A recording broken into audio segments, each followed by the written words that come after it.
हमारी हड्डियां कमजोर हो सकती हैं, या कमर में दर्द या टांगों में दर्द, इस तरह की तमाम अलामात को वो इस वेजाइनल डिस्चार्ज, लुकोरिया या जनाना पानी के साथ ताल्लुक उसका देती है। ये एक गलत तस्वर है।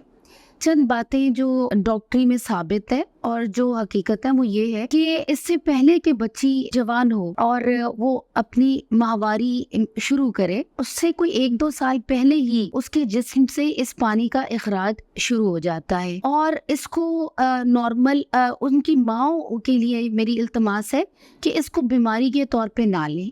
ये उसकी हेल्थ और उसकी आती हुई जवानी की एक निशानी होती है। इसके बाद कोई 1-2 साल के वक्फे से बच्ची को माहवारी शुरू होती है और तकरीबन पूरी वो उम्र जिसमें औरत बच्चा पैदा करने के लायक होती है और जब तक वो जवान होती है, किसी न किसी सूरत ये पानी चलता रहता है। इसकी मिकदार